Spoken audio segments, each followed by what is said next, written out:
राधे राधे दोस्तों, स्वागत है आप सभी का आपके अपने चैनल सनातन धर्म पर। दोस्तों, अहोई अष्टमी व्रत इस बार 5 नवंबर दिन रविवार को धारण किया जाएगा। धार्मिक मान्यता के अनुसार अहोई अष्टमी के दिन यदि विधि विधान से सभी माताएं अपनी संतान के जीवन की रक्षा, अच्छे स्वास्थ्य, उज्जवल भविष्य के लिए यह व्रत करती हैं तो उनकी संतान के शारीरिक मानसिक कष्ट ठीक हो जाते हैं, वे निरोगी होते हैं, उन्हें दीर्घायु सुख समृद्धि मिलती है। इस व्रत का पारण शाम के समय तारों को अर्घ देकर किया जाता है। इस व्रत में शाम के समय पूजन करते हुए अहोई अष्टमी व्रत कथा पढ़ना या सुनना भी अनिवार्य होता है, तभी व्रत और पूजा का संपूर्ण फल प्राप्त होता है। तो जान लेते हैं आज की वीडियो में अहोई अष्टमी व्रत कथा क्या है। साथ ही जानेंगे व्रत कथा सुनने के बाद तारों को अर्घ देने की क्या विधि होती है। यदि इस विधि से तारों को अर्घ दिया जाता है तो संतान के जीवन में सुख समृद्धि बढ़ती है। साथ ही जानेंगे अहोई अष्टमी व्रत के नियम के बारे में। तो इन सभी बातों की जानकारी के लिए वीडियो को पूरा जरूर देखें। वीडियो अच्छा लगे तो इसे लाइक करें, साथ ही वीडियो को शेयर भी करें। यदि आप चैनल पर पहली बार आए हैं तो चैनल को सब्सक्राइब करना ना भूलें, बेल बटन को भी प्रेस कर दें जिससे नई वीडियो का नोटिफिकेशन सबसे पहले आपको मिल जाए। दोस्तों, अहोई अष्टमी व्रत करवा चौथ व्रत की तरह निर्जल और निराहार किया जाता है और शाम के समय माता पार्वती का अहोई माता के स्वरूप में भगवान शिव सहित पूजन किया जाता है। अहोई व्रत धारण करने वाली प्रत्येक स्त्री को व्रत के दिन काले या नीले वस्त्र नहीं पहनने चाहिए। साथ ही घर की साफ सफाई, पेड़ पौधे लगाने का कार्य या उखाड़ने का कार्य न करें, सिलाई बुनाई का कार्य न करें, चाकू, कैंची, सुई का प्रयोग इस दिन वर्जित होता है। अहोई व्रत में दूध या दूध से बनी वस्तु का प्रयोग भी नहीं करना चाहिए। अहोई माता का पूजन करते समय चांदी की माला जरूर पहननी चाहिए। इस माला को स्याहू कहा जाता है। पहले इस माला का अक्षत, पुष्प, दूध, चावल से पूजन करें, फिर माला को गले में पहन लें।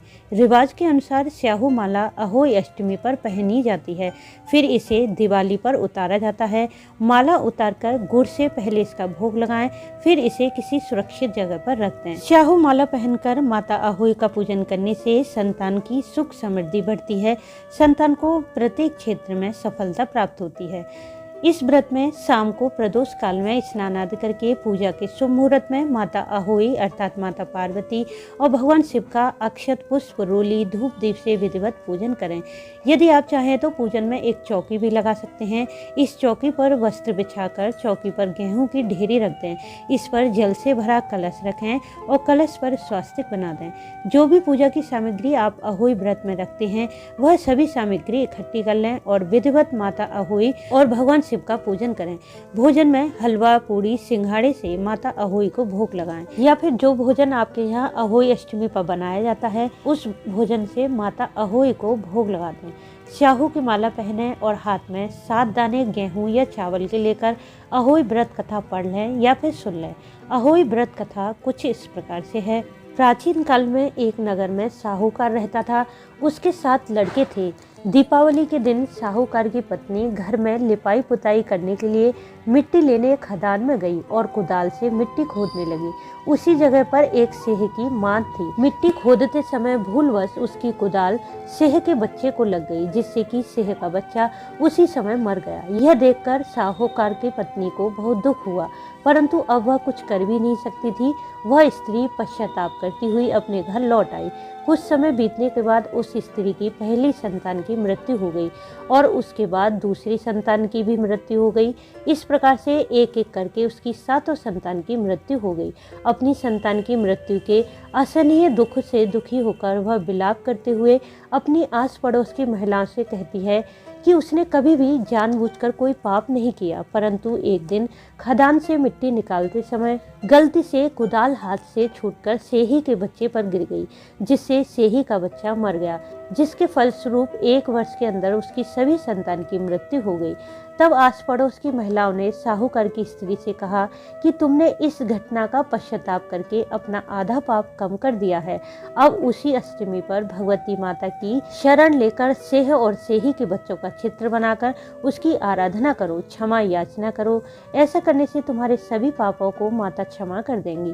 साहूकार की पत्नी ने उन महिलाओं की बात मानकर कार्तिक मास की कृष्ण पक्ष अष्टमी को व्रत, पूजा पाठ किया और वह हर वर्ष नियमित रूप से ऐसा करने लगी। तत्पश्चात उसे 7 पुत्रों की प्राप्ति हुई। इस प्रकार से श्रद्धा भाव से अहोई अष्टमी व्रत धारण करने से संतान के जीवन से जुड़ी सभी समस्याएं समाप्त हो जाती हैं। बोलो माता अहोई की जय, भगवान शिव शंकर की जय। कथा संपूर्ण होने के बाद जो आपने अपने हाथ में चावल या गेहूं के दाने लिए हैं, उन्हें अपने चुनरी या साड़ी के पल्ले में बांध लें।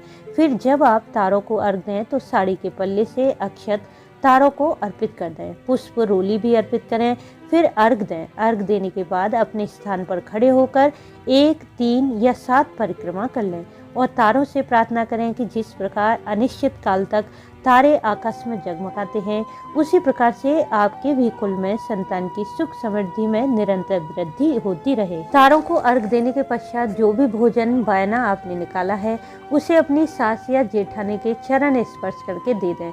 इसके पश्चात अपने व्रत का पारण करें।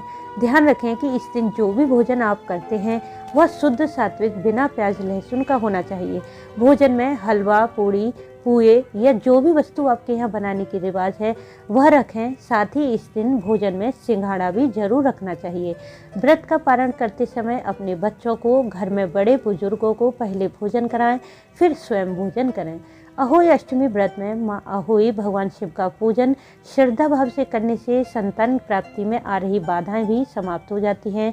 संतान के स्वास्थ्य अच्छा रहता है और संतान निरोगी बनी रहती है। उसके जीवन में, शिक्षा में सफलता, उन्नति बढ़ती है।